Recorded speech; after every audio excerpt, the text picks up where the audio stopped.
yung form na ito para ito. Galing ang video na ito sa Quezon City Urban Poor Coordinating Council. Nakuha raw sa Barangay Old Capitol site nitong Sabado. Isang babae ang nangangalap ng pirma para sa petisyon sa charter change o CHACHA. At kapag pumirma, may pakonsuelo raw na ayuda. Kung ito po magkaroon ng pagbabago, gagawain na pong batas ang AIX at tupad. Kung kayo po pipirma po dito, meron pong pakonsuelo sa atin ang mahal na congressman. Bibigyan po tayo ng AIX. O, diba? Ang banggit po ng mga taga-barangay Old Capitol site, etong Pebrero daw po, ang payout ng AIX. 2,000 daw po yun. Ang AIX at TUPAD ay mga programa ng DSWD at DOLE para sa mga mahihirap na nakararanas ng krisis o kaya'y nangangailangan ng trabaho. Hinihingan namin ang pahayagan DSWD.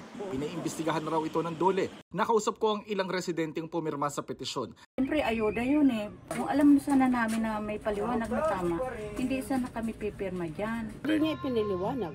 Nilagay na yung pangalan ko doon, tapos pirma na lang ako. Tapos kinuha yung present number ko.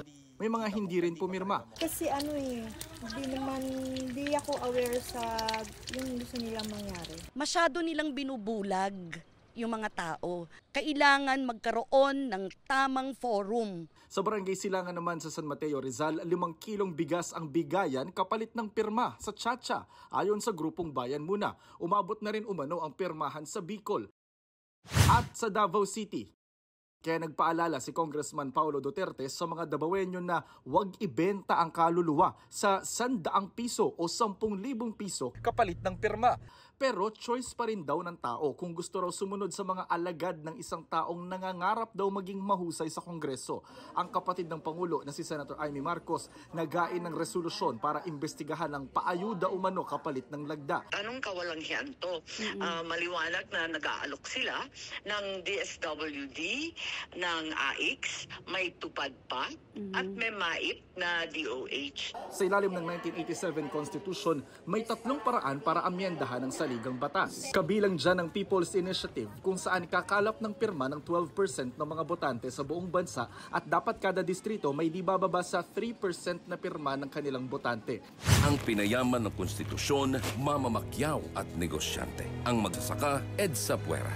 Itama ang hindi patas na 1987 Constitution. Gawing saligang patas, ang saligang batas.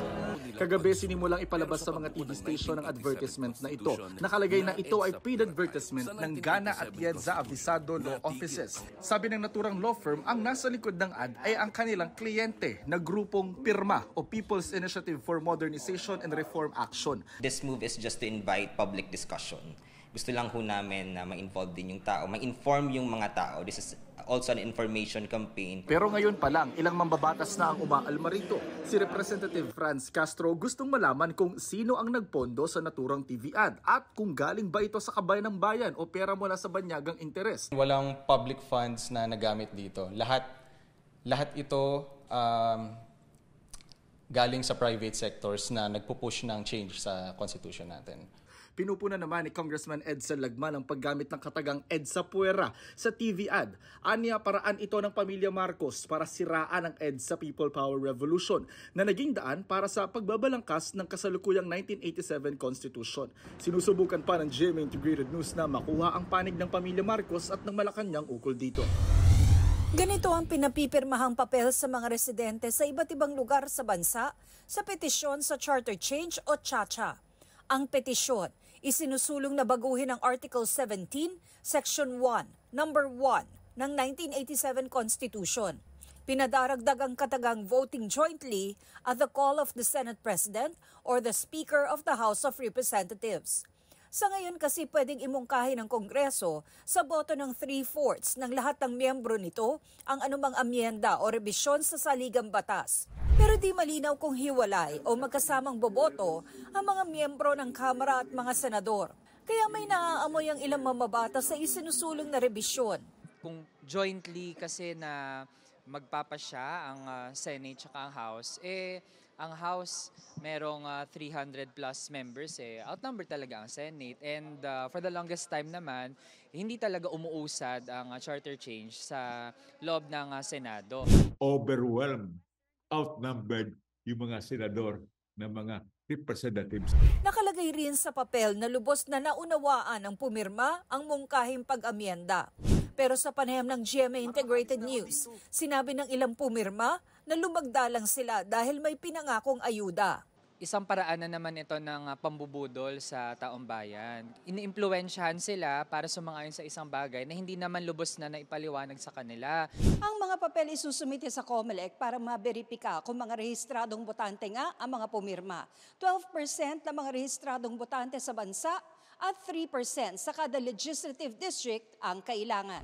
Oras na maberipika at pumasa sa COMELEC ang listahan ng mga pumirma, pagbobotohan pa sa pamamagitan ng plebisito ang isinusulong na amyenda. Yung mga pagbabayad, yan po ay titingnan din po ng COMELEC. Kapag ikaw ay nagpapapirma, bukal sa dibdib at sa kalooban ng mga pumipirma.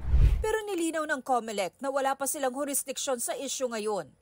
Pinag-aaralan ng Makabayan Bloc na maghain ng resolusyon para paimbestigahan ang signature campaign.